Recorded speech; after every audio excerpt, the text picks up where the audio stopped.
What are the common things we tend to fear the most? Is it snakes, spiders, heights, or something less tangible? The transition from childhood into adulthood doesn't make all fears disappear. Even in adulthood, fears tend to surface. It's no more than illusions of reality and childhood trauma.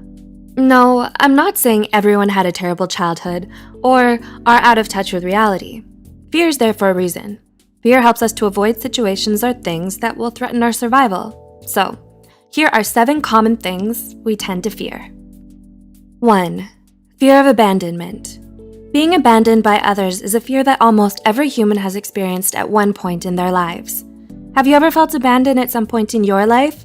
For example, you were an abandoned child or your partner broke up with you. The fear of being abandoned can also be related to lack of self-confidence. A person who doesn't believe in themselves may think that they're not worthy of love and that they're not capable to make their lives better in any way. Do you relate to this? If so, what do you plan to do next to overcome this fear? 2. Fear of change. Our brains are wired to react to uncertainty with fear.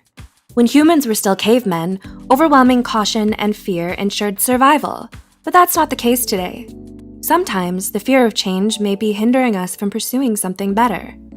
According to Britt Balnick at tinybuddha.com, before we can grow new things, we need to look hard at what isn't working for us, what isn't serving us, what needs to go to make space for new, better, more deeply satisfying things to come. That could include work, relationships, ways of spending time, and beliefs. Then, we need to clean and fertilize our own fields and soil so we can intentionally plant what we want to grow. 3. Fear of loss. Losing something that we hold dear to us is a scary thing. It could be anything from a relationship we cherish, an item that brings back happy memories, to a person or pet we love and care about. Merely Me of healthcentral.com states, "It is true that death and dying are an inevitable part of life. We will undoubtedly be faced with multiple losses during our lifetime, but this doesn't mean that we have to surrender the time we have now to fear." Have you ever lost something or someone you love? How did you cope with it? 4. Fear of being forgotten. Do you have a fear of being forgotten? Do you fear that your efforts aren't recognized by others? You're not alone. We all work so hard to be who we want to be in life. We put in time and effort, maybe even blood, sweat, and tears. There should be some sort of appreciation and recognition in life, whether it's at work, at home, or amongst friends. Without recognition, we might feel forgotten. All the hard tasks we complete daily are in vain. The attention you give to people in your life should be a two-way street. Alexandria Brown at thoughtcatalog.com mentions, "No one wants to be forgotten. No one wants to think that the time they've spent with someone meant nothing. No one wants to feel like they aren't important. But the problem with leaving is that you can't control how people react. For some people, it's out of sight, out of mind. Sometimes when you leave, it's hard for people to not think you're leaving them." 5. Fear of feeling unheard. If you consider yourself a great communicator, then this fear has crossed your mind at one time or another. Are you overly communicative, or are you terrified of confronting and expressing your feelings and thoughts to others?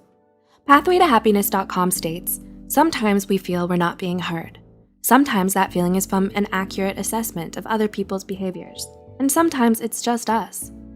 Oftentimes, it's also possible that the people whom you're in association with are more focused on their own perspectives instead of yours." 6. Fear of feeling unloved. There could be a ton of reasons why a person would not feel loved. However, carrying the mindset of not feeling loved can lead to it becoming a reality. On the bright side, when you change your perspective, you can change your reality. Christine I. Bacho, PhD, of psychologytoday.com stated, "If you're hesitant to let someone love you, consider whether your fears are justified. Remember that being loved is an integral part of living. So, what are the reasons you might not feel loved in the first place? What is the root cause of this fear?" And lastly, fear of being excluded. Not feeling included is hard, especially if you strive for togetherness. Some of us have a small group of friends, and others of us have associates, friends, and those friends who have friends. Feeling left out of whatever festivities are taking place is a mood killer. Margarita Targovsky of PsychCentral.com writes, "It's your close friends at a party, and you're not there because you weren't invited. Or maybe you get to work and everyone's talking about the cool event they went to the night before, and no one asked if you wanted to come. Or maybe it was something else altogether. Either way, the fact remains, you didn't get an invite, and you feel awful. You feel left out. Evaluate your group of friends. Is there a constant stream of reciprocation, or are they only there when they need something from you? Check out our video called 10 Signs You Have a Toxic Friend to find out whether your friends are worth keeping. It's normal to feel fear. Fear is one of the most basic human emotions, and it's here to protect. When we sense danger or feel unsafe and respond with fear using our survival instincts, we should understand our fears so that we don't let our fears control our lives. Do you resonate with this video? What other things do you fear the most that weren't discussed in this video? Let us know in the comments below. And don't forget to like this video and subscribe to our channel for more psychology content. As always, thanks for watching.